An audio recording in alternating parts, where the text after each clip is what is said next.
Hello, welcome back to another episode of When We Cry Ciconia Data Archive. What episode are we on now? 4, 5? Five. Wow, 5 episodes. I think it's 5. That's really pretty intense. So, Wow. 5 episode. Yeah, we'll be able to even finish Ciconia before we can finish our book club EP4. Do you think that's possible? No. I don't think so. I think Maybe. Depends on how much we want more talk about Ciconia when we're done with it. vote in the comments. Because we're like halfway right now. Oh, No, we are we're not near halfway. We are Horse only we're only a quarter in, I say. Yeah. Anyway, that doesn't really matter. Yeah, But- it doesn't matter. Yeah, so let's introduce our hosts. Hello, this is your friendly neighborhood mushroom, and I have... 你好，我是 Des. Wow, this is really good. Thank you. That means hello, I'm Des in Mandarin. Yes, it's a Mandarin. Yes, because I had forgotten that for all that archive episodes, I want to introduce myself in a different language because Ciconia is just multicultural like that. Yeah. So I asked Mushroom to help me out with this one, and let's see what I do for the next one. Anyway, who else is here? I am the poor emulation of Horsecam What? made by my Nintendo. Damn. Wow. And I am mildly tired, Yensid. I only got like half an hour of sleep, but I feel just fine. Wow. Yeah, yes, it totally beat me on how much time they slept. Since I slept for 3 hours, I guess Horsecam slept for 6. Yeah. Slept for like 3 hours and then woke up and then couldn't fall back asleep until I slept for like half an hour right before the episode. Damn. Yo, sleep deprivement episode. Yeah, that's how dedicated we are. We are willing to sacrifice our sleep schedules just for this. Yo, like for the dedication. So, do we want to share what we have been doing, or do we even want to talk about that? Yeah, sure. I've been reading Rose Guns Days. It's pretty good. You know, I used to say I didn't like political stories with like economical warfare. But, you know, that's because I didn't get what the fuck was going on. But, you know, Rose Guns Days being written by Ryukishi, he explains to you like you're a child, which is essentially what I am in the world. This is not what he says about... This is not about any anime adaptation of Ryukishi's work. True, yes. He really likes over-explaining, which is great for someone who doesn't understand shit of economics like me, which ended up making the experience of Rose Guns Days very much enjoyable.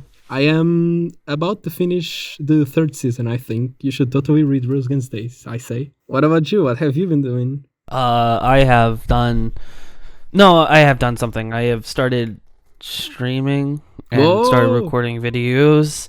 Yo, I streamed my first stream on the 13th of January, and then I also recorded something, but I don't know if I'll edit it in time for anything. But I hope one day it'll come out. But it was a really fun game to play. nice. So links will be in the description if you want to go check out Horsecam's new project. My YouTube link is probably my old username, which I don't like saying, but Your dead name? I hope it's not. Yeah, it's my dead username. Wow. What about you, Yensid? What have you been doing besides not sleeping? I can't really think of anything that I've been up to, so just move on. Okay. Mushroom? Let me think. Oh, I have been trying to draw again. I finally have things settled down, and I finally have things settled down on my new laptop. So I was like, oh, I'm gonna start drawing pixel art again. So my new goal is to just draw more dudes and draw more landscapes. That's my current goal right now. Yep. So just like Horsecam, links for mushroom stuff in the description. Oh man. Yay.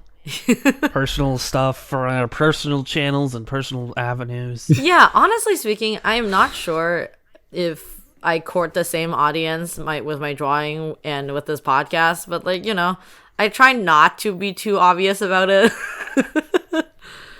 Yeah, it's like putting a member of When We Cry podcast in your Twitter bio and being like, hey, check out this podcast. Is that a jab at me? No, it's a jab at me. Because that's literally what I have on my bio. I know. That's what I have in my bio. Then shut the fuck up.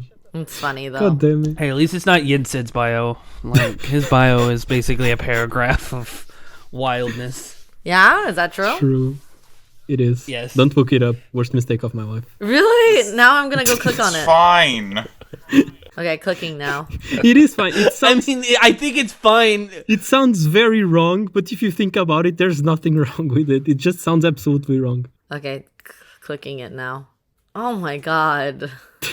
Yeah, that's what I mean. Like, I'm embarrassed. Like, I don't want people to know my horrible opinion attached to my mildly good art. Like, Wow. Okay.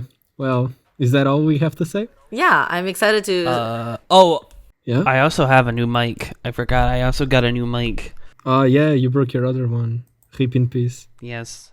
So now I got a new microphone, so I should sound a little bit better, maybe. Whoa. You already sounded great. Yes. I had a Blue Yeti, but now I have a more expensive microphone because I was like, I would record more because so I got a new mic. You now got a Gucci Yeti. Gucci Yeti. Okay, so also this week's episode is not actually summary not written or not performed by me. This week it will be done by Des as his excited request, as he wanted more homework for himself, not like the good student he is. So I'm excited. So I'm just gonna lay back. I was interested to know what the experience of writing a summary was like, so I asked Mushroom to do it this time. So, onto the plot summary. So this episode, as all other episodes, are gonna have Ciconia spoilers. The curtain rises on an AOU gauntlet training facility. More specifically, inside a dome the size of multiple football fields where kids train their hardest to fulfill their dreams with understanding coaches and a healthy training regimen. Just kidding, they suffer corporal and psychological punishment for not being the cream of the crop, and the facility avoids the law by claiming not to be an educational institution. Even babies train here. Meanwhile, a group of officials are having a field trip in this facility. The tour guide says, and we call this painting the Scream, except the one screaming is a 4-year-old baby getting slapped in the face for doing push-ups wrong. Anyway, the bathrooms are to your right. We advise you to use the ones upstairs though. Sound insulation isn't too great down here, and you can hear the failures on the electric chair. Yeah, it's honestly speaking a pretty fucking grim picture they're painting. It is, it's so fucked up.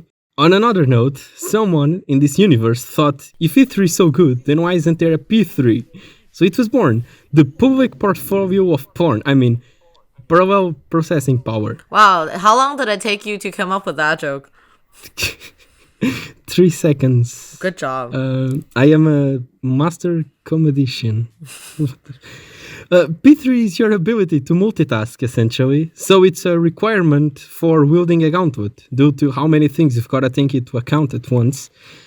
Or something. I guess it's kind of weird how they explain it. But you also need to just generally be good at, doing things and special awareness and thinking quickly and all of those things in order to be chosen as a gauntlet knight. So it's not just P3. You also need to just be generally good at stuff. And so the combination of P3 and all other adjacent skills is called the Aerial Augmented Infantry Aptitude, which I'm just gonna call AAIA because fuck saying all of that. Oh god. Even the shortened version is too long. Like, I don't know what Ryukishi was on with his naming conventions, but It's sci-fi. Have you ever read a sci-fi novel? It's the rule of cool. Have you heard of that saying before? It's like whatever is cool, they just choose it. yes. Yeah, they just want like a really cool name, so they'll just be like, here's a 7-word thing that's gonna be really important. If you forget about that, you're not a real fan. It's just a word salad. It's pretty funny though. I think the story puts, like the text, the way it describes all of this, puts it in a weird way. Because it establishes AAIA, which, I'm reading this and it sounds even more stupid. So, it establishes Aerial Augmented Infantry Aptitude as an umbrella term for P3 plus adjacent skills, right? It's like the combination of your P3 levels and all other adjacent things you gotta be able to do, right? Mm-hmm. But then it says, quote, P3 levels and Aerial Augmented Infantry Aptitude. Currently, these two factors I highly praised. So it's like if one is the umbrella term for the other, then it's like saying, yes, fish and sardines. Currently, these two foods are highly valued. I guess so. It's just like poorly worded. Is that what you're like annoyed about? Yeah, like, I mean, you're putting it like I'm just bitching about it. But it's It just kind of is. Just kidding. just like, how am I Are supposed... you not? I am... Okay, let me explain to you why this is important to me. Like, Ryukishi is trying to word dump all of these sci-fi terms, which, because we've read other Ryukishi works, we know how much the terms he comes up with aren't just like sci-fi babble, like they actually mean something. So you're supposed to like to understand what each of these terms means, but then he does such a poor job at explaining it that it's just so confusing to me. That's why I'm bitching about it. Okay. We then learned that this facility is all about the third factor, whatever that means with the semantic confusion we've got going on here. This third aptitude being confidence, self-empowerment, fighting spirit. What a fucking gay thought. Just Gay Confidence. thought? I don't... That sounds like it's a very childish thing. Like that's what like child shows would be like. Confidence is our magic. yeah. It is. I agree. It's kind of true, but at the same time, it's such an intangible thing that it just feels like a self-pat in the back that the old people use when the inferiority complex starts kicking in regards to the Gauntlet Knights. That's just what it feels like to me. So this facility used to be a regenerative medicine center in AOU, Russia, but then got turned into a Geroi level 4 heavy weapons research center. God fucking damn it, Ryukishi, shorten your shit. It's a sci-fi novel. I know. It's just like, it's always so fucking... I'm just pitching. I'm gonna stop pitching. So Google Translate says that Geroi means hero, character, and worthy. So whatever translation you're going with, Geroi can mean either of those three words. About that confidence factor, I'll just read you what the story says, because I think it's very well explained why it's so important in this setting. So I'm just going to read it. It says, when people who lack confidence notice something important, they sometimes think they just saw it wrong, ignoring the fact that they noticed it. However, people with confidence are sensitive even to small things they spot, and they never doubt their instincts. When flying at 1400 meters per second like a fighter plane, that can be the difference between life and death. I love the fact that they just have so much justification. It's like you can't just simply be like, oh, this one thing is like what I think it's supposed to be, or like we did it always this. It's like, no, like this is why we're doing it, and these are like 100 scientific reasons why it's a good thing, and you're like, you could have just stopped it at the first one. Like, I guess a motherfucker really have to just like say 20 things to be like, this is why abusing children is right. They're making soldiers. They're making the perfect soldier, and and the perfect soldier has the right temperament and behavior. And without that, they could be uncontrollable. So they have to make that environment to where they are gonna be not uncontrollable at any point. They don't have their own self-guiding thing. Well, it's not even about confidence at this point, you have to at a point in what they say, like, look down on others, get pleasure out of other people's failure. Like, it's like there's a lot of other things that are also like a superiority complex. Yeah, I was gonna start by the good points of like, yes, of course you don't want people crashing into shit because they lack the confidence for it. But yeah, obviously, yeah, it's just kind of like, oh, like from a purely like a cold perspective, yes, this is the perfect training regiment. Of course, people are gonna feel superior, and then if someone one-ups them, they are gonna feel like their identity is being attacked, and so they are gonna work extra hard to regain the top spot. Yeah, total perfect murder machines that would want to compete with other murder machines. Yeah, it's kind of like psychological warfare, but from birth.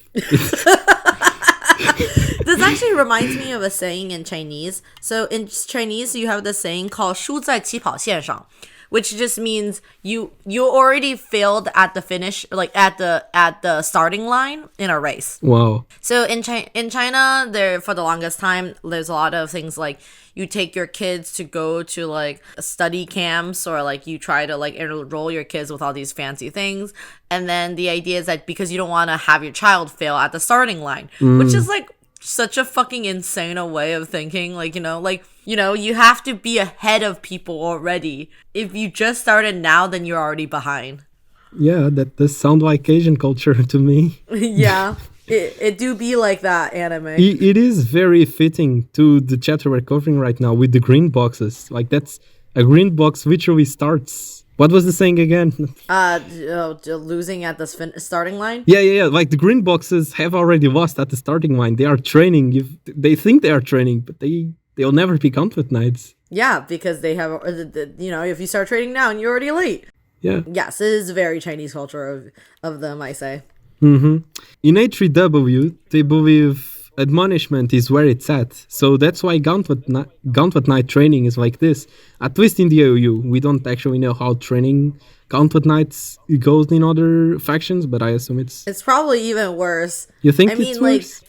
Yes and no. I feel like AOU wants to profess itself in a way to be like, we are humanitarians and kind of like that. But I imagine there must be so much more physical abuse that's happening in COU. If everything I explain, it doesn't already explain how fucked up brain it is to be Chinese, or I don't know, India has crazy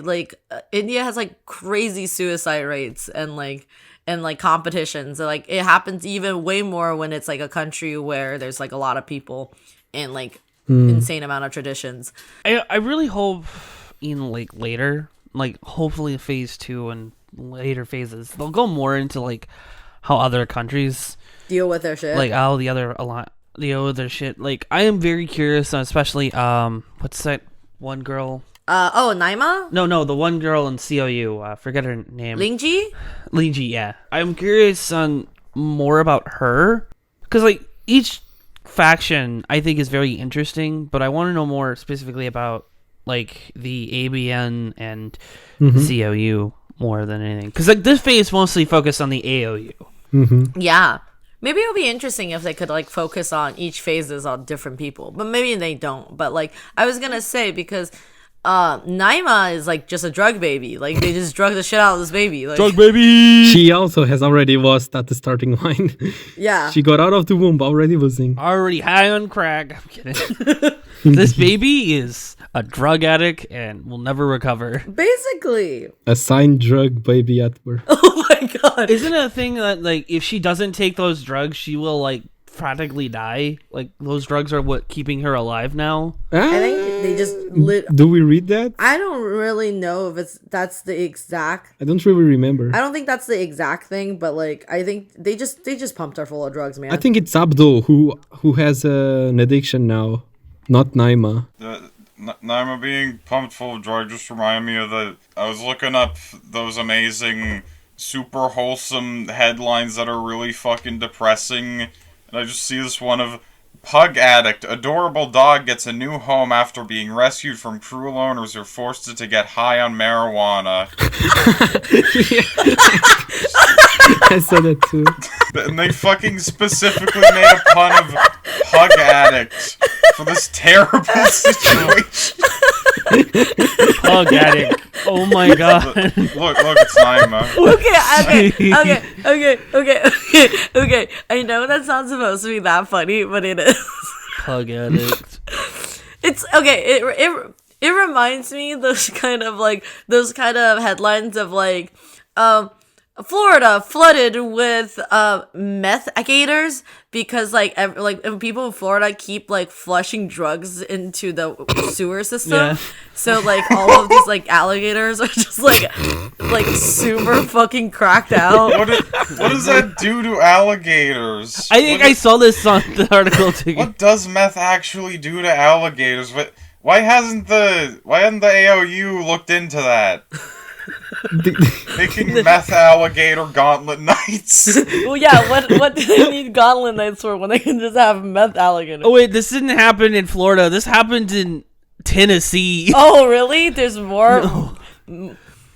That's amazing. I'm very glad. But yeah, sorry. Let's continue. Okay, so narrator Kun tells us Okonogi doesn't believe in corporal punishment. Doesn't believe that corporal punishment leads to self-empowerment. I mean. But he also doesn't condemn it. So Okonogi just Hokunogi just doesn't think it's relevant for the specific thing. Like, gives the impression that Hokunogi, like, corporal punishment, good, just not for this. Just kind of like, okay, Hokunogi. Then, out of nowhere, we get this quote saying, "Learn the taste of victory. It will allow you to endure any sort of effort." By Michael J. Jonathan. And I tried looking up both the name and the quote, but nothing showed up. So I guess this is a fictional quote. It's a fictional character. Maybe we'll know more about this character late in a future phase. Cut to a lecture about how ableism is good and B3W people were morons for not knowing how to cultivate this feedback loop of feeding on the failures of others. And then we get an interesting bridge into our current world. At higher level of educations, people get into better places with higher grades, so everyone is distributed according to their capabilities. Theoretically, of course. Anybody who has been on a school long enough knows that's all bullshit. We all know that. But theoretically, yes. However, on early levels of education, everyone is distributed evenly at random. And as people who have been to school, we all know about the social climate of a classroom. If you are unlucky to be the one to get picked on, then GG, you're never coming out of the bottom. Like, prepare to feel like shit for the next couple of years. Well, yeah. I mean, what were you in your school system? At the bottom, basically, every time, like only on these most recent years where people are like more mature, have they, like, obviously when people are more mature, they stop being fucking children about everything, right? But throughout my childhood, I was always at the bottom, and I'm gonna cry now. I really wasn't. Like, I mostly just didn't care. Popular boy. No, it's not like I wasn't popular or at the bottom. I was just more like, I don't give a shit. So you weren't a beta male, you were more of a sigma male? Oh, yeah, hell man. Frame unshaken. I wasn't crying because I had no friends. I already had friends. I didn't care if some fucking guy named Noah was dating my crush at the time. Well, fuck you, Noah. Yeah, fuck you, Noah. Fuck you. You know who you are. You know exactly what you did. Yeah, I'm glad you finally have a podcast so you can say "fuck you, Noah." Show him what's possible. Wouldn't it be shocking revenge if Noah ended up becoming a When They Cry fan and is listening to this now? That would be really sad. Well, yeah, I think like I already talked about how my school system is. When I was growing up, I went to a boarding school in China, and that was a fucking wild time. I already mentioned it if you were listening to the book club episode of Umineko, where we talked about when I was in elementary school in the same boarding school. I think people just thought I was really fucking weird because everybody knew me as the girl that was like American, because like I was born in America, so I always had the American, like, the whole thing. Like, even when I moved to China, I was like, oh, you're the American girl, even though I was, like, completely Chinese. Like, I was like, what the fuck? But then, also on the flip side, it's just really funny, because after I, like, finally able to, like, leave all my stupid classmates in that one class into the other class, I was able to become, like, a popular-ish kid. Like, it's completely out of accident. It's just, like, I'm like, wow, now I'm popular. How did that fucking happen? Yeah, it's also just like I also used to do like lots of I used to do school debates and do school speeches, and that's what also makes you like. Most of the popular kids at my school, at least in my high school, like were like likable people from like whatever team they were on. Like, it didn't matter if you did sports or any academic thing. Like, as long as you were likable, you were popular, because like. We had so many of our football players who were just big jackasses, and they were like, why am I anti-popular? And there were like some football kid who liked, I love theater and I love anime, and he'd be like, yeah, and he'll be like the most popular kid in school. Yeah, that's also another thing I was gonna say. In China, like, liking anime and liking anime specifically, it's actually what popular kids would do. I remember liking anime was a really popular thing to do. Everybody watched anime, so we would actually, every time we go home, I remember I watched like all of Naruto, like later seasons of like the World War III arc, because it was, everybody would watch it to make fun of it when like, and to have something to talk about when you're at school. And I just thought that was really funny. And people would talk about like, oh, these are things I've been watching, or we would buy light novels to like keep in our dorm room. Like that's how I also end up reading all 13 volumes of like Sword Art Online because somebody just had it, and then I just got to read the whole thing.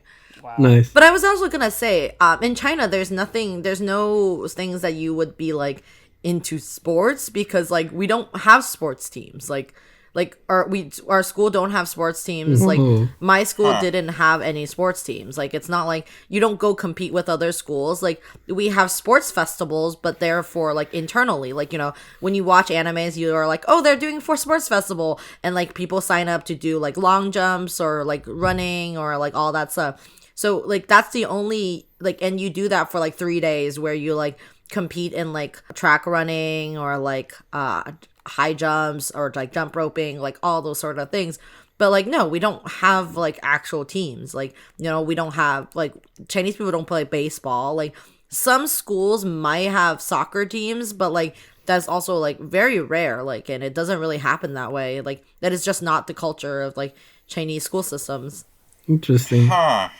I guess like classism exists. If you were rich, you get to like buy your friends and, you know, like, or stuff like that. But it's mostly about like what your hierarchy is, your school, like what kind of grades you get, and like if you were just a person who didn't give a flying fuck. Like I used to know people who don't give a flying fuck, who like made a teacher cry, like jumped on tables, like, you know. Yeah, it's like you always see the weirdest fucking thing. I had a classmate who like literally kicked the teacher. And it would always be those kinds of kids who would always be chatting with the teacher during the breaks. It would be just like, what the fuck? How does this happen? Abusive relationship. But I was gonna say that's also kind of crazy for me to think about, because like I came from a school system that's just so whack that like some fucking teacher threw a chair out of the window before. it's like shit like that. What caused that? Nice. Did they like throw it and like break the window, or did they like open the window and? A teacher threw a chair out of the window into the river, and now it just lives in the river now. The end. Oh, wow. So in A3W, in AOU, it is believed that this hierarchy is born from the achievement of victory for the first time, and that it makes you want to taste more victory, pushing you up, which is pretty much bullshit. You can move up just the same by experiencing defeat and working on yourself. But anyway, this is a dystopian society, and they decided to take society to the next step and make society 2, where everything is even more fucked up on the slippery ladder that is called growing up. Persona 5 2. Ah, wow. Yeah. The game I didn't play. Thank you, PlayStation exclusives. So, TLDR, as Akonogi put it, the education is like a microorganism of society's unfairness, and that's a great way to put it, I think. Currently, the officers are all looking at the children running, and there are classes specifically engineered to better the maturing of these people with potential, who are the blue boxes. And they are engineered so that they are in the same class as these green boxes, which are their prey. And that would not nurture their superiority complex by preying on those green boxes, even if they are unaware that they are doing it. Then they shift their attention to one of the classes where there's just one blue box. I didn't actually understand if all classes only have one blue box or if this one is special. Once again, the text is kind of ambiguous. But basically, this one blue box is Chloe, who, despite being a second lieutenant, still has to go through this training because, whoopsie well, despite her talent and aptitude, this training isn't doing shit for her. Maybe this isn't the way to go? I will use a quote from Sayome. This is bottom energy. I mean, that's just all Canadians, you know? Like, Chloe's just an average Canadian. Chloe, average Canadian. Oh, all Canadians and subscribing right now. Well, to be fair, you have a really nice flag, Canadians. No, they would agree. No, they would agree. They would just be like, "Oh, sorry, I agree. Okay. sorry, it's okay, I agree." Actually, to determine like how much of a bottom Chloe is, like, is she in universe speaking English or French? Do you think she's Quebecy, like Quebecois? I think it's because her last name is Ironside. I don't think she's Quebec. I don't think she's from. Oh, maybe she's the British part of. She's the queen. she's the queen of Canada. No, I mean, but yes, continue. She does seem to be an abnormality though, because she apparently is a gauntlet knight and still has problems that need fixing with training. And she is diagnosed with a lack of self-empowerment, of course, because these old people in this universe just love slapping that into any problem they face and calling it just, they just lack aptitude, they just lack self-empowerment. Like, in the good old days, it wasn't like this, you know? But as much as Chloe tries to deny it to herself, she does feel relieved that she isn't being punished like the green boxes. Chloe can't fully deny that she does feel superior. And adding to the fucked up nature of this training, all of these kids signed up in hopes of becoming gauntlet knights, but they were fated from the start to be food for the blues. And even now, they are training their asses off, enduring all of this when in reality they are nothing more than fertilizer. And one more layer of dystopia. The reason there are so many greens in the first place is because the AOU is making a lot of babies in the baby factories to fix the population numbers. Chloe later even theorizes that maybe people are being made in excess for the purposes of fighting each other, living on with the elite. It's like borrowing a page from Ryukishi's dice metaphors and saying that the more dice you roll, the more sixes you stand to roll. And that's kind of what the AU is doing, which is really fucked up because these are real people that you are producing and bringing into the world only to suffer. But they're producing so many people so they can make the Ciconia Battle Royale spin-off. And because this scene is just layer upon layer of dystopia, one of the officers then turns and says, "Oh, wow, punishment is also much cheaper than rewarding effort. Stonks." Stonks. Anyway, Chloe meets with Koshka and Lilia in the virtual room. And Koshka notes that Chloe is low-key as fuck and speculates that she performed poorly and got slapped, which she quickly denies, adding that the others got hit a lot. Lilia is quick with a remark, saying, "Yo, sucks to be them." She literally says that. It's fucking Leah Banjo. That way you laugh was just like Banjo's laugh. I was actually trying to impersonate Goofy. Oh yeah, I could hear that too now. I'm just praying for that the day comes where Ciconia will have voice acting, just so I can hear this line. Koshka and Lilia flirt, take jabs at each other, illustrating this superiority thing we've been hearing about, while Chloe shows her lack of confidence. Lilia boasts about her first place by displaying her score. It came with audio attached, and the greens could be heard getting yelled at in the background. Chloe, who was boasting about the trainees getting lectured in her class just a minute ago, now sympathizes with the greens and gets visibly saddened by this audio. So we learned that when Chloe shows a confident side, she's more likely than not just faking it. And she wanted to become a gauntlet knight, but not by using others as a stepping stone. So that's the mental place Chloe is at right now. Anime protagonist? True, yeah, it does feel a lot like an anime protagonist. Seeing this, Koshka suggests she should just leave and open her spot so that one of the people crying doesn't have to. Which makes it seem like the truth behind this project about how greens are supposed to just be fodder is public knowledge within the trainees. So maybe the only reason they still train, even though they are never moving up from that spot, is precisely for the miracle of one of the blues dropping out and leaving a spot open. I think it's like the type of thing where it's like kind of like public knowledge, but people don't want to admit it. And I feel like it's also more probably more public knowledge to people, like to the Gauntlet Knights than to the people who are training it. Like the Gauntlet Knights know that like these are all fake, but like, you know, like the trainees might not. That makes sense. And they wouldn't tell the greens because this is just kind of like their reason for existing after like investing so much time into training. It'd be like, well, fuck. So I'm just never moving up in the world. What am I doing here then? Yeah, I feel like they wouldn't tell them. That's my personal thoughts on it. I think like maybe people are worried that it might be like that type of fruitless things, but it do be like that. I like that interpretation. Olivia gets one of her serious sprites for the first time in Vienna and advises Chloe not to be soft with a bittersweet smile on her face. Koshka then comforts Chloe by telling her not to feel bad about using others as stepping stones. After all, she isn't bringing anyone down. They were simply dice that rolled something other than a 6, unlike her, I mean. She didn't push anybody down, they were just lower to begin with. And in the end, they succeed in calming Chloe down. I think this is kind of like an interesting way of turning the situation around. Because it's just like, yeah, it's kind of true, like, They just weren't born with the P3 levels to be a gauntlet knight. Like, they just didn't roll a 6 when they were born. Yeah. So in a way, yeah, Chloe really isn't bringing anyone down. Yeah, it's not like she's actively harming them. It's just like they just exist Yeah, it's for her to.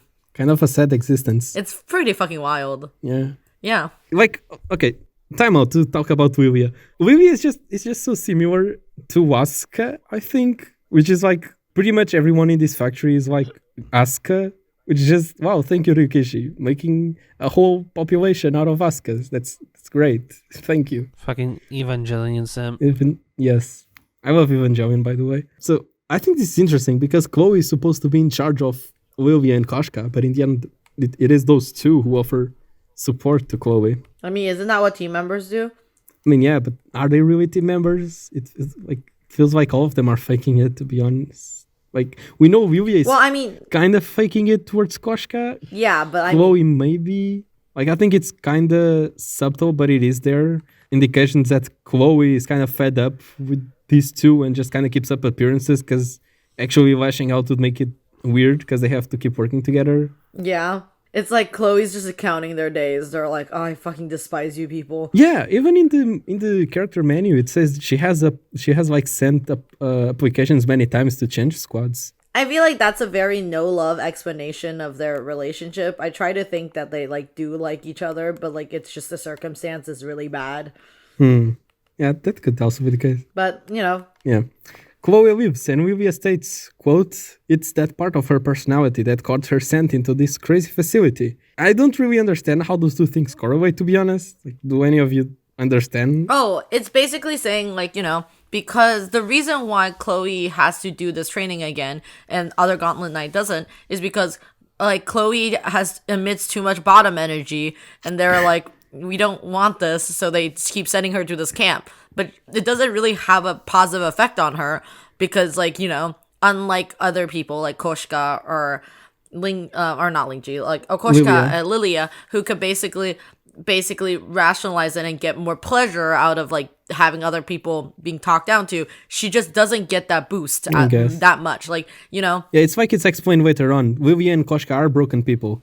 Chloe isn't. Yeah. She doesn't benefit from this. And also, like, doesn't Okunogi bust her out in the first place? Like, that's one of the reasons why she leaves is because Okunogi shows up and tells her, like, stop doing this, like, stop trying to break my, like, cadet's brain. Like, like you guys are fucked up. That's a really crazy scene. I have a theory on that whole scene. We'll get into it later. But one thing that I did want to bring up here is that, for example, your interpretation hinges on the fact that Chloe is sent here because of her failure, while other Gauntlet Knights aren't. But later on, we see Koshka, Lilia, and Gunhild talking about this training that they also went through, that they have just gotten back from, which is kind of weird. It's kind of incoherent, but we'll get into it later and discuss it once I've, caught up everyone with the contents of this chapter.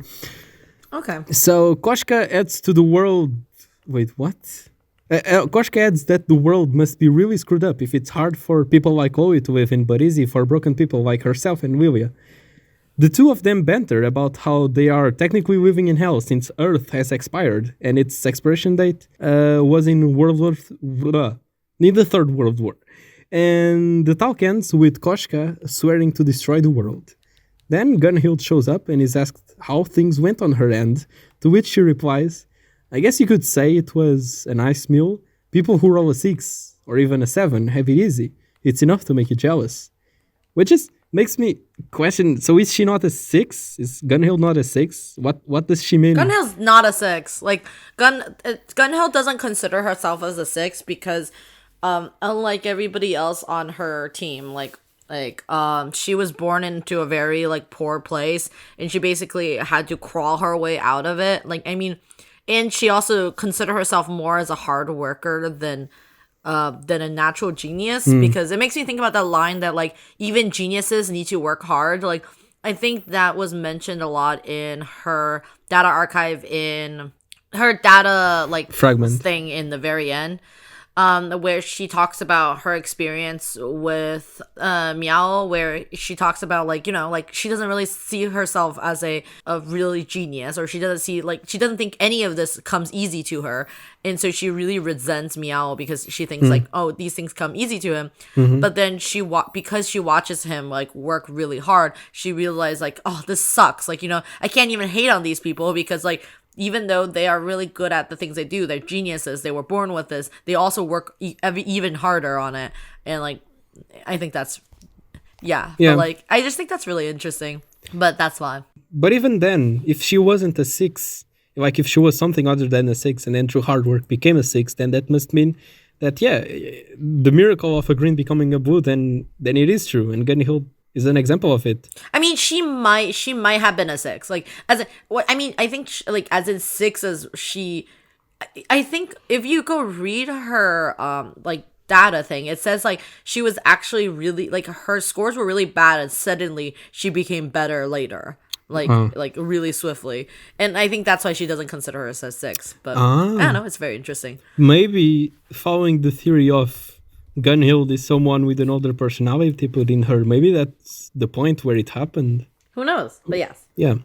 Also, there's like, they say roll a 6 or a 7. Then we had this discussion earlier on in the Ciconia Power Chat. I guess the 7 could just be people, because like a die has a die. I mean, fucking English. Only has 6 sides, right? But then where does the 7 fit? The 7 would be people who are above people who even have to roll a dice in the first place. Like, it's people who are born privileged. Interesting. Yes. So it turns out Chloe isn't the only one training here because of her lack of willpower, supposedly, which was the explanation we had been given earlier, which was what I also was talking about earlier, because apparently Koshka, Livia, and Gunhild are here too. So do all Gauntlet Knights have to go through this training? I think they do. Do they not? Is it only Chloe? Like, what's going on here? I think they mentioned that they like all have to do it, but like sometimes it's just like, I guess you're just requested to go on doing these things, and if they think they're not doing good enough, it's like a morale boosting.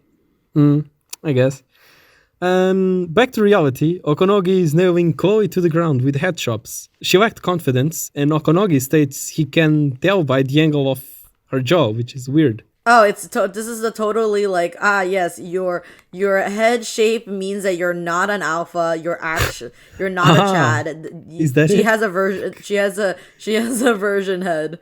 Well, is that it? Like, is that a meme or something that I'm not aware of? Like this is a Chad jawline and this is a virgin the Chad incel line. Okay, yeah, I get it now. Like phrenology. Yeah, 'cause phrenology. basically the jawline is now the hand imprint in fucking Chloe's head that somehow she is still alive. It's like did she actually do a like were Chad jokes even a thing when Ciconia came out? I don't think they were. Well, not Chad jokes in general. So they're called phrenologies. So phrenology is the phrenology is the concept of like, it started during racism times of, you know, like the Europeans are like, yes, like white people and black people have different skulls. That's why they're stupider. Like it comes from all that. It's like, that's called phrenology. Like that's also how they like, that's called scientific racism. So.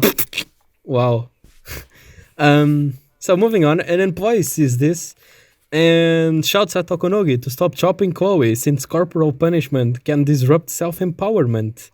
So does Gero use corporal punishment or does it forbid it? I don't fucking understand. Like, Ciconia is so incoherent. They don't use corporate... Okay, they don't use... They clearly... So after you see all the scenes, they don't use corporal punishment. You use emotional terrorism. No, they use corporal punishment too at the start.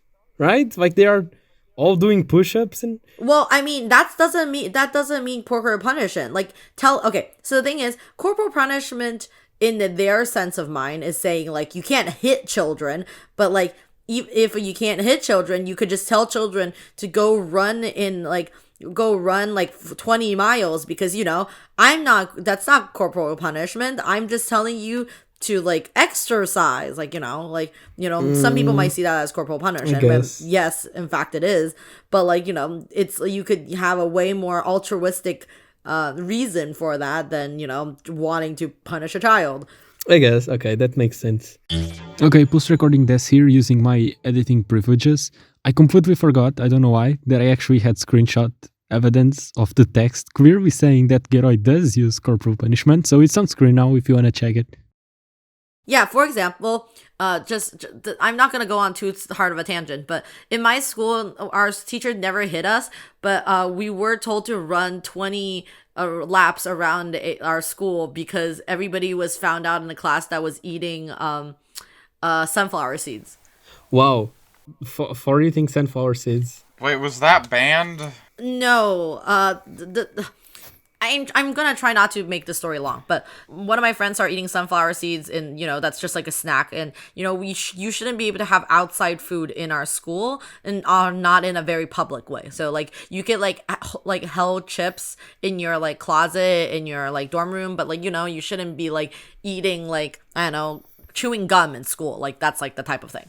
So what ended up happening is that one of my friend was really into it and then gave it to another guy, and the guy was like, wow, this is amazing. So he ordered a bunch of like sunflower seeds to the school as like a package, like that, like a family package that is just like 5 humongous bags, and then just gave it like and just shared it around with everybody. And so it got to the point where everybody was eating sunflower seeds while walking to dorms, eating sunflower seeds through walking through campus, eating sunflower seeds during class. So you can hear people go like like the sound of when you crack a seed. So like it literally drove our teacher crazy.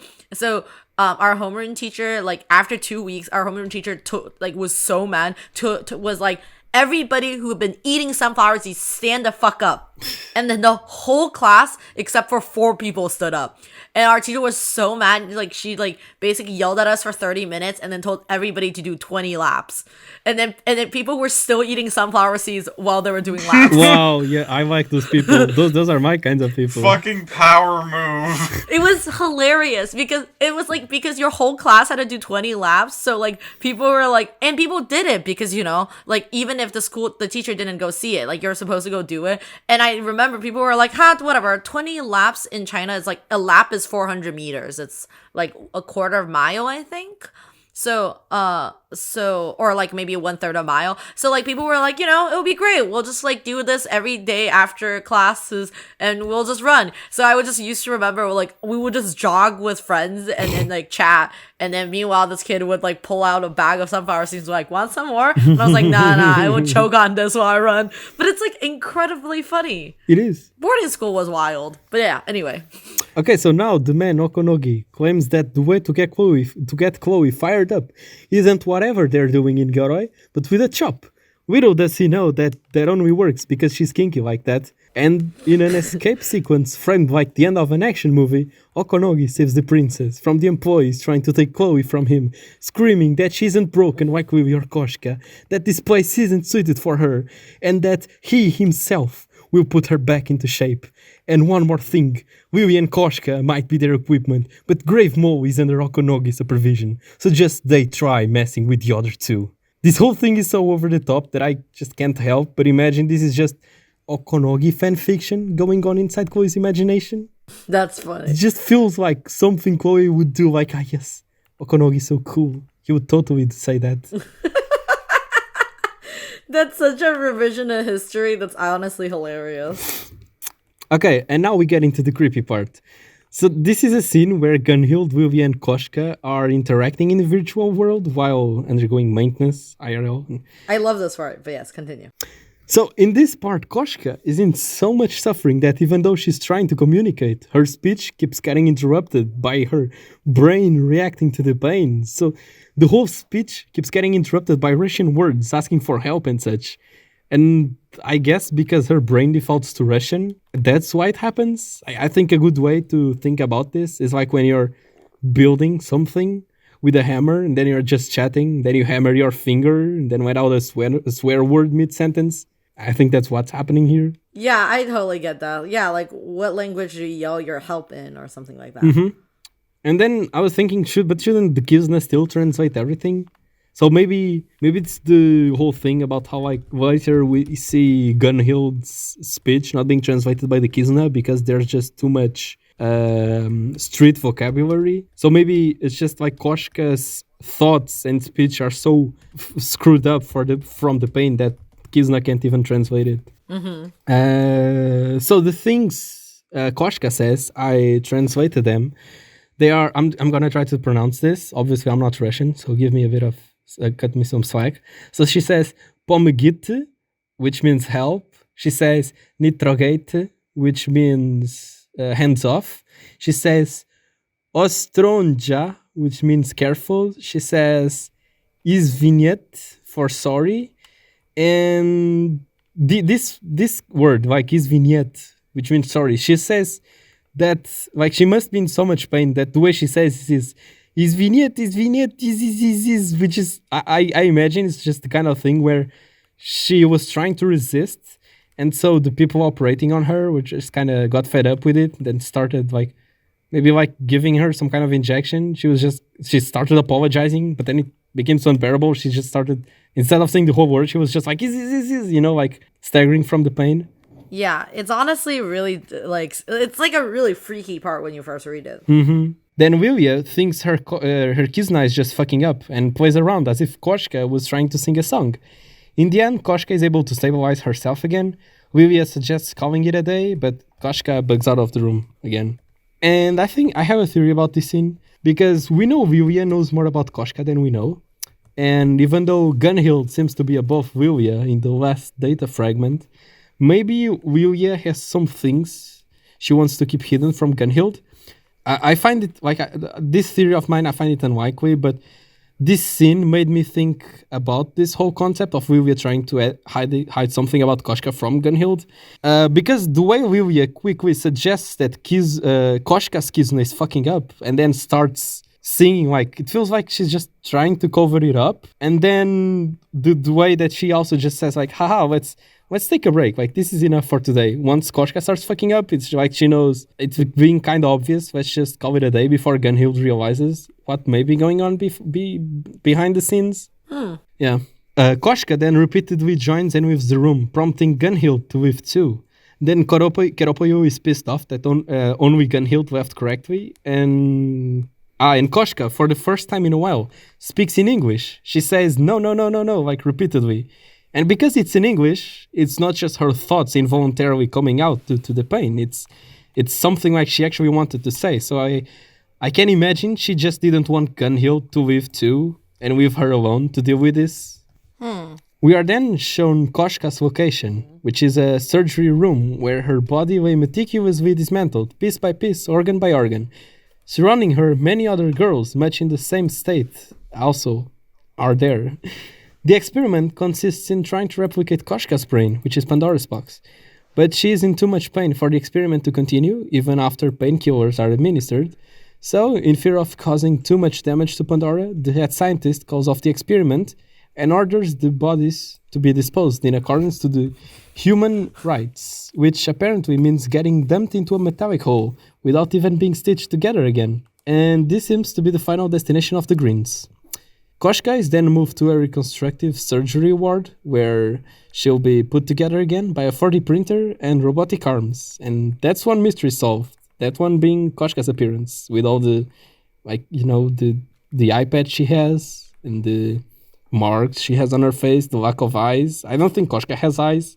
It's kind of weird. It's kind of... Oh my god. It's covered by her... Do you think she's blind? I don't know. It's like covered by her bangs. In one side you see an eye patch, and on the other side you see, like, it's kind of... Her skin is darker and it feels like there's nothing there. That's an interesting way of thinking about it.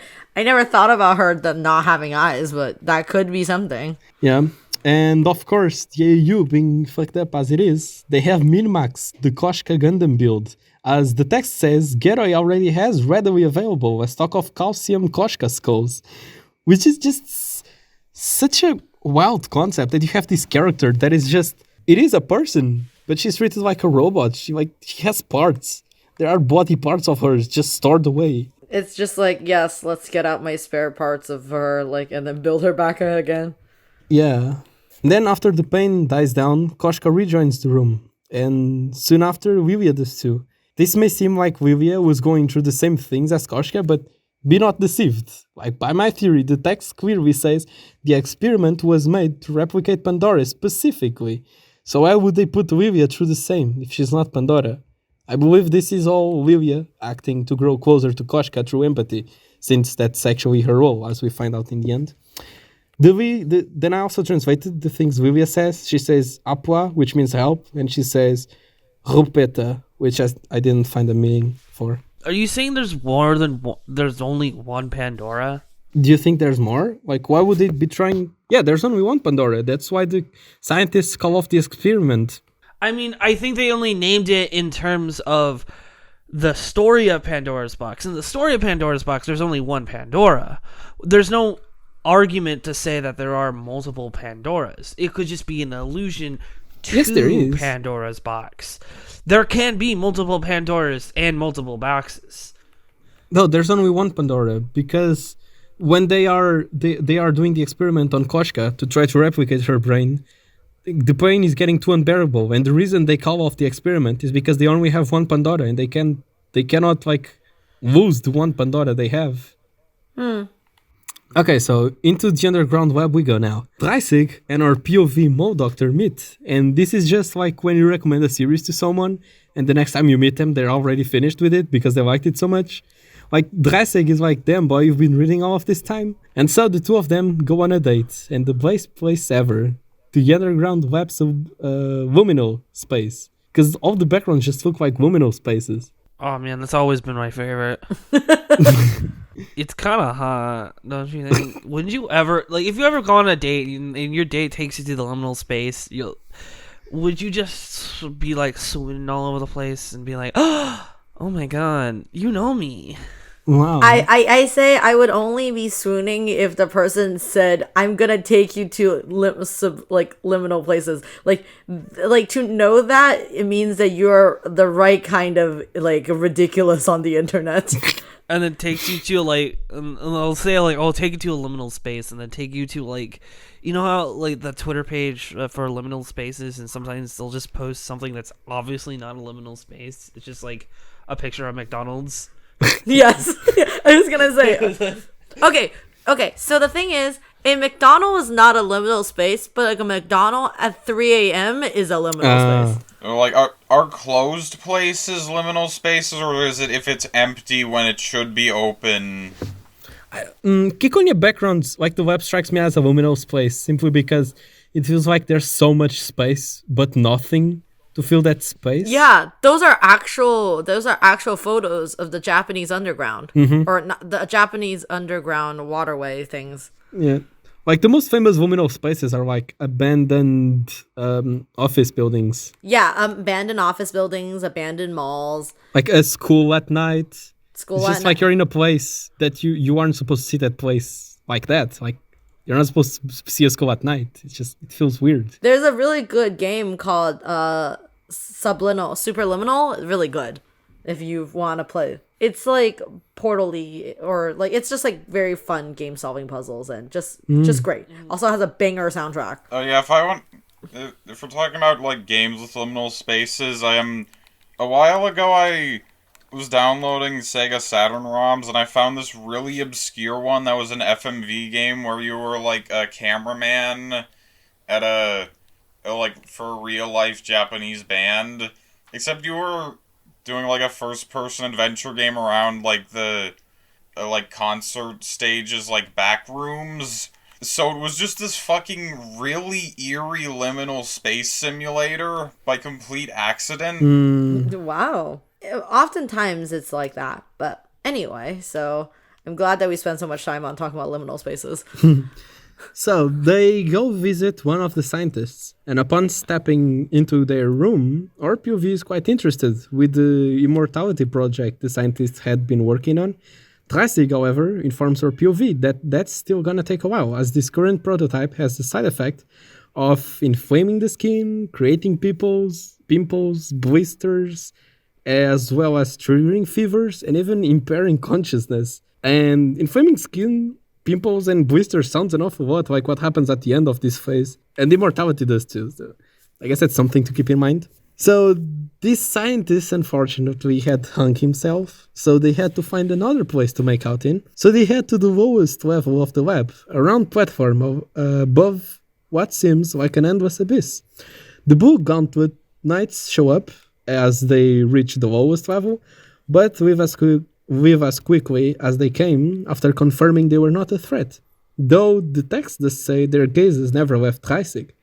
Dreissig specifically, not our POV, or even both of them, just Dreissig for some reason. Below the platform is Dreissig's favorite wisdom, a gate of 1,000 years protected by what seems to be a hatch at the bottom of the abyss, or rather a big freezer that seals you for 1,000 years, which is currently empty, having never been used. The scene ends, for some reason, with the little nugget of knowledge that our POV has no hair at the top of his head, because he just scratches it too much. Thanks, Ryukishi. What? That's so weird. Character quirks. He's probably describing Ryukishi himself, a no hair Andy. Yeah, he's just like justifying why he has hair loss. It's not because I'm not old. I just scratch it too much. Don't worry too much about it. Yeah, it's like male pattern baldness. No, instead it is actually me scratching my head too much. Yeah. The chapter ends with the quote, "I won't join you, but I do think we did an uprising," from an unknown source. New chapter, the work cats are strolling through the city IRL, conversing about how the old generations must have been much more patient since they couldn't so easily entertain themselves inside their own brains. And Miao brings up the question, has humanity progressed? Or in fact regressed? Which is also a quote by Amalthus from Xenoblade Chronicles 2. Jesus Christ. Wow. You have referenced both of like the things that like you have a hyperfixation on. When they cry in Xenoblade? No, the Evangelion in Xenoblade. Oh, true. I wonder if I'll manage to fit in a Fire Emblem reference in here. By you saying that out loud, it's already broken it. True. Yo, great, amazingly done. Yes, thank you. Thank you, alternate personality CPP person congenital parallel processor. Shut up, Jesus Christ. Continue. So, where even was I? I was just saying that I think it's an interesting discussion to have. Like, Ciconia is just full of interesting themes for a discussion. This is just one of them. The conversation then flows into Gunhild's friend, whose monster cafe they are visiting, and about how Gunhild has so many friends who she's always talking to in virtual rooms. Miao says that's fine, we do be parallel processing. But Jaden says, well, but isn't it kinda mean when someone's talking about something serious with you, but you're just playing a game on another tab? Which is like, damn, Jaden, I didn't expect you to be the sensitive one. Although I guess the other party does kinda have a point too, since they do have the capability to fully focus on more than one thing at the same time. Miao expresses their surprise at Jaden's thoughtfulness, which is like, same Miao, I agree. And Jaden thanks Miao, like the female one, sending Miao, male, into gay panic because the compliment actually came from him. Eventually, they reach the Monster Cafe, which Ryukishi has taken pictures in with the cosplayers, like those monster things you see in the background. That's a costume, that's not a statue. Yeah, it looks really nice. I really like it. This cafe is run by one of Gunhild's siblings, who she has been in contact with but hasn't seen in 10 years. She's so excited that Kizuna even struggles to keep up with the translation. Jaden wonders how his siblings are doing, prompting Miao to take a jab at him, saying he was so obsessed with being a genius that he neglected his relationships. Unfortunately, that rang true, and Miao instantly regretted saying anything. So he tries to make up for it, saying, you know, Jaden, you got me now. That's fine. So Jaden thanks Miao, sending him into gay panic again. So he now claims that it was Miao who said it this time, not him. No, not me, like complimenting Jaden. Pfft, no. Who are we? Lovers? Continuous gay panic. Everyone's attention shifts to the TV monitor, an obsolete equipment in the era of mental displays. Gunhild mentions she prefers this, which just serves as further evidence for the common theory that Gunhild is an old person in a young person's body. In this faction, every day at a specific time, all channels in the AOU transmit government broadcasts, saying, wow, look how better life is now compared to before, isn't it great? What? Geroi? Propaganda. What? Yeah, propaganda. Geroi Web? What is that? What are you talking about? And then in a twisted way, the aim of these broadcasts is to keep people happy in regards to their faction, so that they don't start immigrating and open the doors for cultural clash again, I guess, which seems to have been one of the triggers for the Third World War.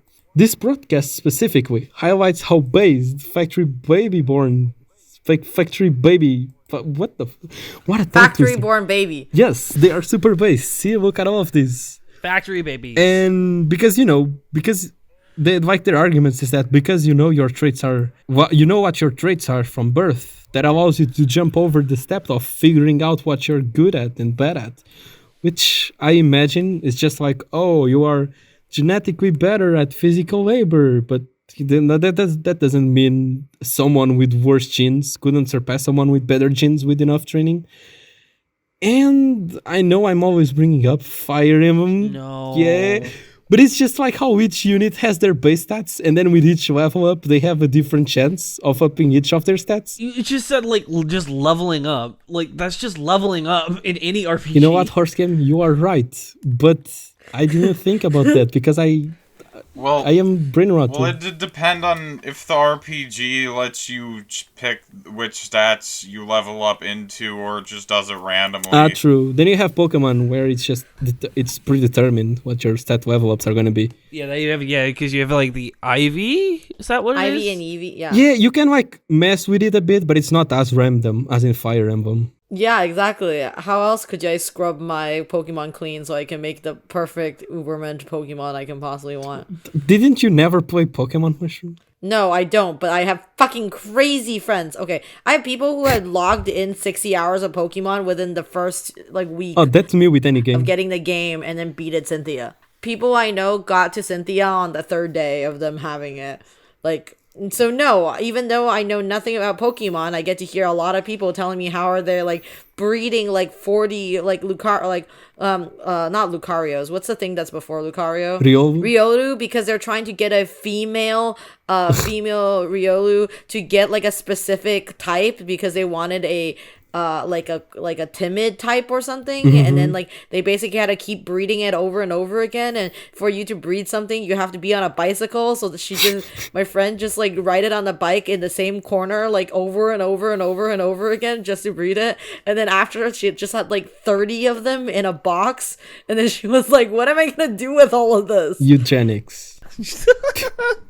Kill them. Feed. Oh, make them green boxes. Could you even change them into candy or no? What? In this version? That's in Pokemon Go. Change them into candy? It's Pokemon Go. Change them into that's what my friend tells me. Every time my friend sees a bad Pokemon, he's like, you're going back to the glue factory, bye. And then he just makes it. It's your call, Horsegame. Honestly, fucking Pokemon breeding with IVs and shit was just a massive mistake, because I don't know what Game Freak thought you were supposed to thought what you'd get narratively from that. What else would they think these mechanics would lead to besides eugenics is good if you want to be a good Pokemon trainer? It's how could I beat Cynthia a fourth time if I don't have my Pokemon scrubbed so I can have them battle? Oh, it's literally pain. Yes, I talk to insane people.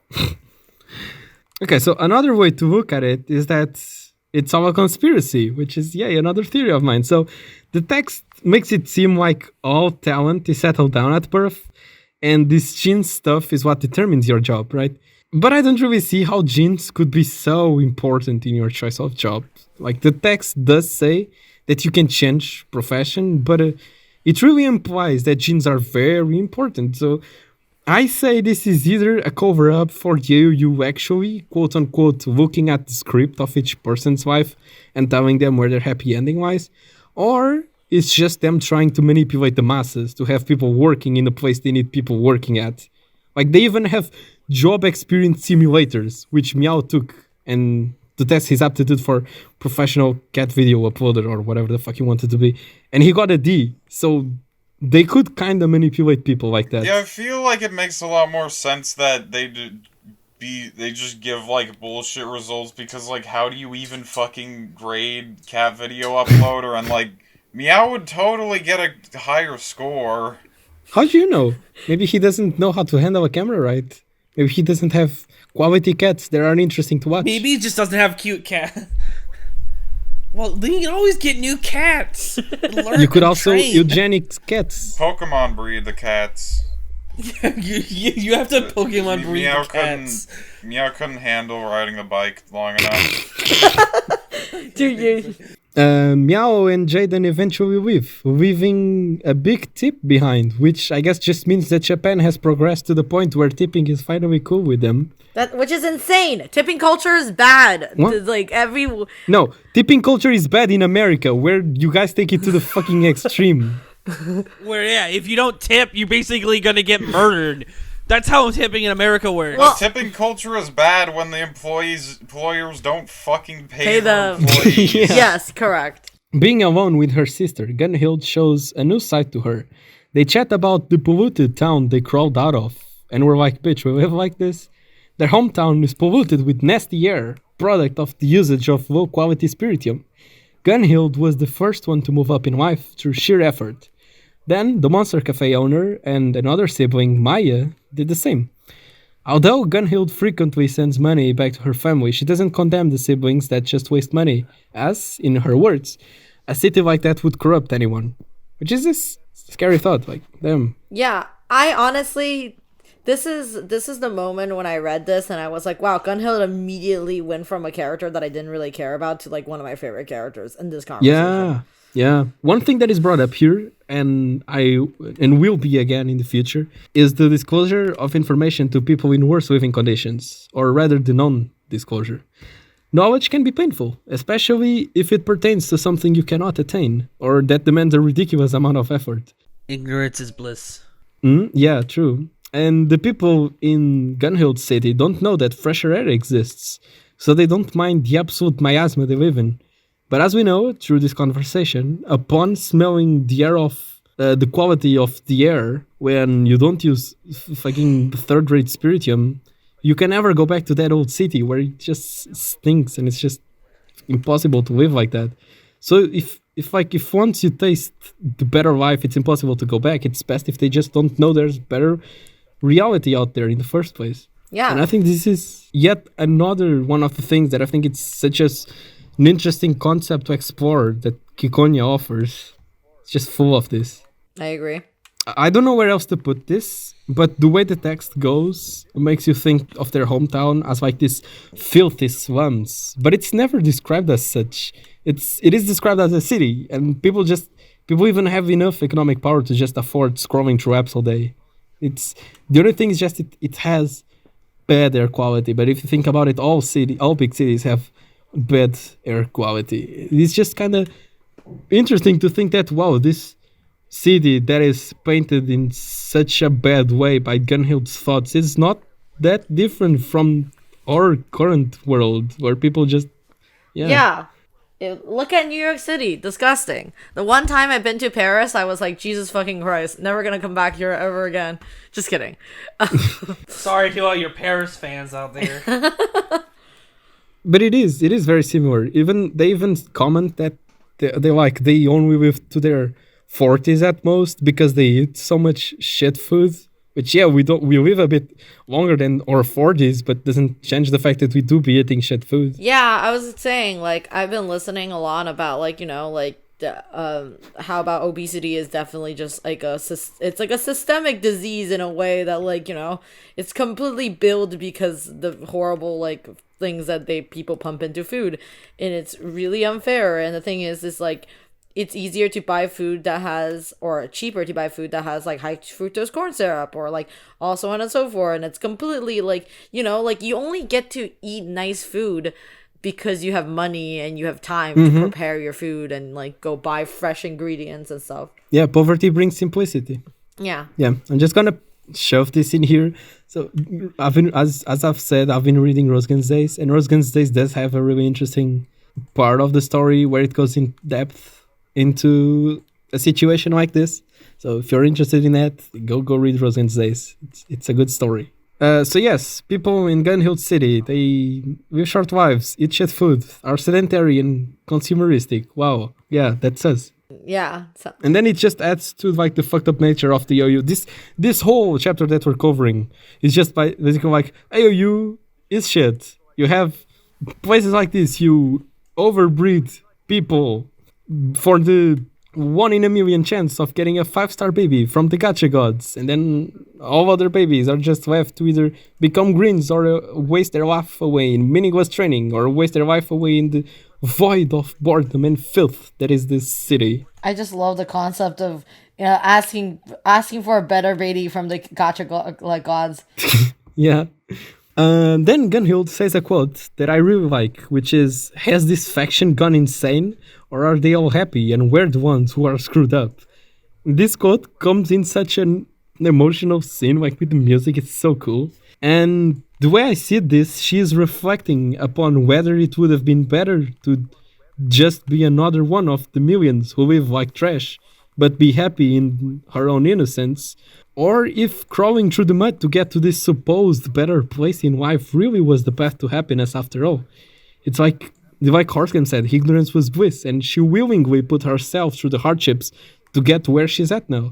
So maybe, though she now knows there are better places in life, was it all worth it? Wouldn't bliss in ignorance had been a better choice of life? That's Gunhild's concept, and like Mushroom said, I think this scene does a lot for Gunhild's character. Then they briefly touch upon whether it would be better to forget all about their hardships and previous lifestyle, or if to remember it is the way to go, which is also an interesting dilemma. Like, do you really want to forget all the painful memories, even though that's what makes you who you are? Like, that's what makes you really appreciate your current life? Do you really want to forget that? Isn't that the fact that you know that there is a grimmer reality that makes you appreciate your current place in life? Yeah. Then, almost at the end, they talk about Maya and how everyone thought she would become a Gauntlet Knight before Gunhild.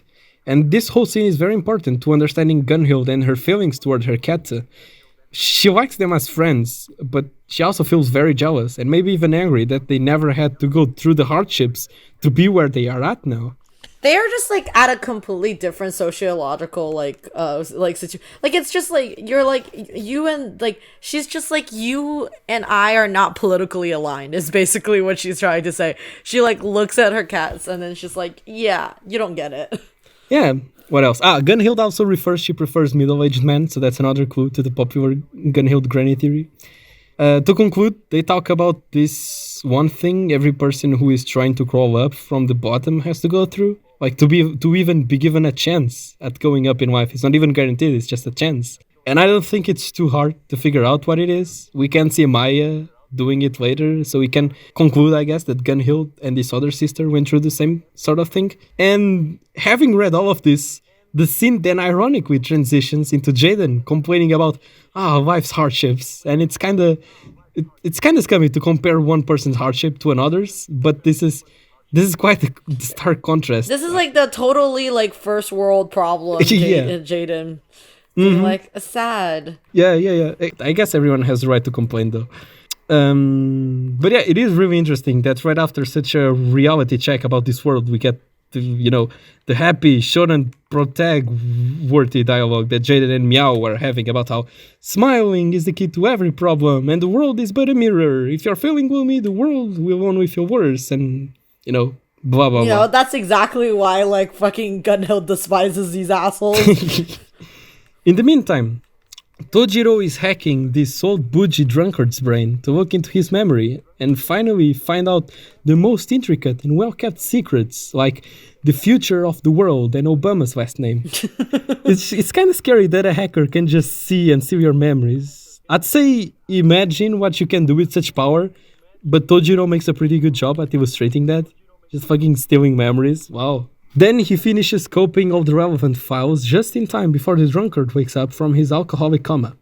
The man then makes way for the exit, passing through the unpleasant environments of sweaty heat and the flirtatious voices of their second secretaries. Then Tojiro gets a boner from all the booba and instantly asks Keropoyo for the highest rated links of secondary secretary prawn. The frog is feeling generous though, and adds female frog humiliation ovulation to the list as a souvenir. Wow, thanks Keropoyo. Imagine Alexa, What? Not Alexa, what's the Apple girl? Siri. Siri, imagine Siri did that. Oh man, you saw this in real life. You saw this hot girl in real life. Adding librarian porn to your. Yeah, it's like you go downstairs, you go and they're like, oh, I want to buy a new washing machine. And it's like, yes, I guess you want this kind of porn. And you're like, oh, God. Help me, brother, I'm stuck. Adding washing machine solo porn to your search history. It's like, stuck. I mean, but it's just funny. It's kind of true. Isn't there like a whole conspiracy about how Google voice to text is always listening, and if you talk about cat food like during the day, eventually you'll get ads about cat food? I don't know how true it is. It's kind of not and kind of is. I mean, they don't need to listen to you talking. Like they can literally be like, oh, you hovered over that picture for too long. I guess now time to give you the ads for that. Like, it's all stuff. I think that like some apps do that. Like, I think it's just a fact that Facebook's app just does that, where it'll just listen to you all the time. Whoa, that's confirmed. Goddamn, I didn't know that. Yeah, I think Facebook does it, but not Google. I mean, that's why, it's pretty fascinating. Okay. Yeah. So, in short, his body is telling him yes, but his mind is telling him no. He feels disgusted at this, and the scene ends with... Yes, that's exactly the reference. Thank you, Horsecam. The scene ends with him being invited into taking advantage of a group of girls, which he reluctantly has to accept. One of them being the aforementioned Maya. Having seen all of this, Tojiro monologues that yes, this world is worthy of destruction. You ruined the whole twist. Well, it was that whole lead up to like that whole scene is basically because there's a girl after they just tell everyone one of the girls all to get topless, but one girl's like, no, I don't want to do this. The lead up to that scene is great. It was and they say her name, and then the chapter ends. Yeah, I was gonna say I totally agree with Horsecam. The lead up to that was awful because it's really funny because so the scene where they go to the Monster Cafe is somehow interestingly sandwiched between two chapters. It is sandwiched between the chapter where you are told that there's a lot of girls that are basically becoming Pandora boxes, and then but they all just they don't succeed and they all just get junked, and then they get killed and so on and so forth, and they're just scraps in these experiments. And then you get to read about this whole Monster Cafe scene, and you get to know Maya. You get to know there's this girl named Maya.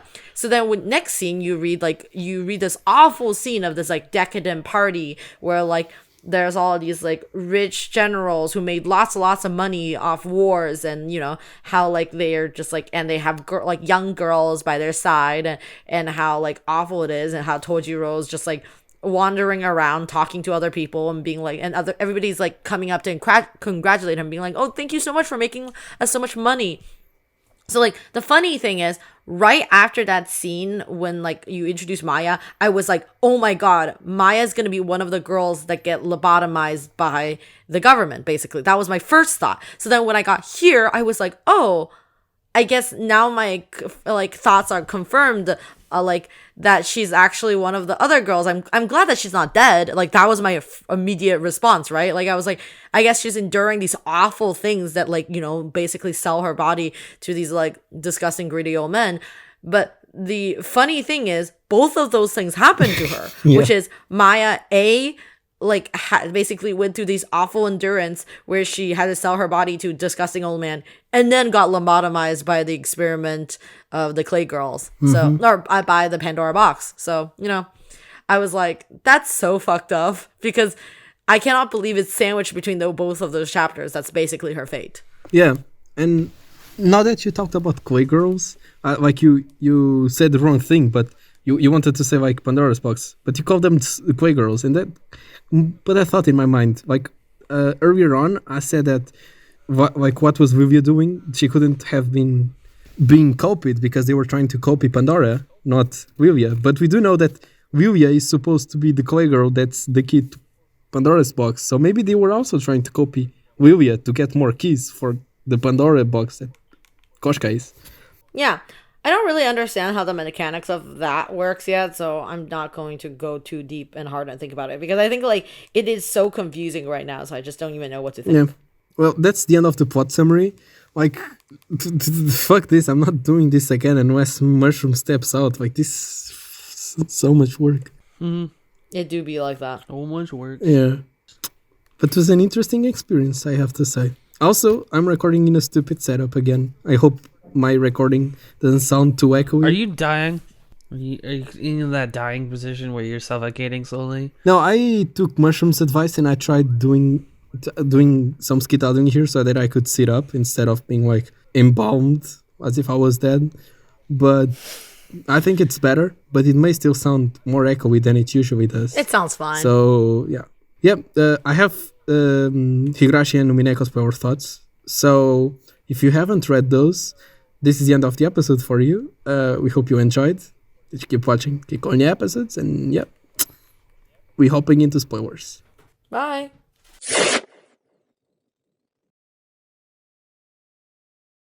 So, I only have two thoughts. This is really quick. It's just that, like, as we know, 100 and 1,000 are two very relevant numbers in When They Cry.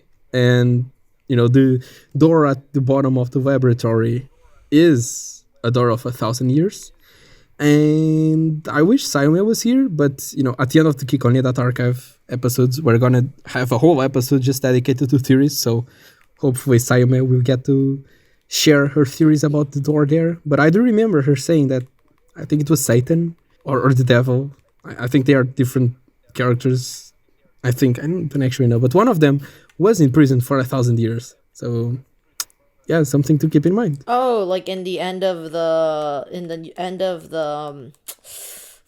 Book of Revelations, right? Like it's the devil gets bombed in for 1,000 years, and then they come back out, and then a bunch of fucking angels kill it. Yeah. Je ne sais pas. And then my last thought is that When They Cry protagonists have different levels of emotional intelligence. Keiichi is pretty much at the bottom because he's a child, and then Butler is too because He's a child. He's a child and a school shooter. yeah. I mean, Keiichi gets better with the progression of Higurashi. Butler does too, but I think Keiichi as a whole and then question arcs Butler are pretty much in the same group. Then you have answer arcs Butler, which is very emotionally intelligent, I'd say. Yeah. And because we see Miao here in this segment, he notices that his remark about genius neglecting relationships, he notices that hurts him. So he kind of tries to like fix that. So I think we could place Miao in between Keiichi and question arcs Butler and answer arcs Butler. But what do you think? Yeah, I guess so. But I mean, like, Keiichi's a fucking child, and he was a wannabe school shooter, so, you know, like, he had a way longer way to climb up than anybody else. I guess, yeah, but Keiichi did grow up. I'm proud of Keiichi. Good job on not being a school shooter anymore. I mean, he pretty much instantly regretted it. He was like, oh, fuck, what did I do? You know? Yeah. Yeah, I guess that's it. I guess that's the end of the episode. Thank you for coming. I hope you enjoyed the episode. And yeah, we'll see you on the next episode. Bye. Bye. Bye-bye.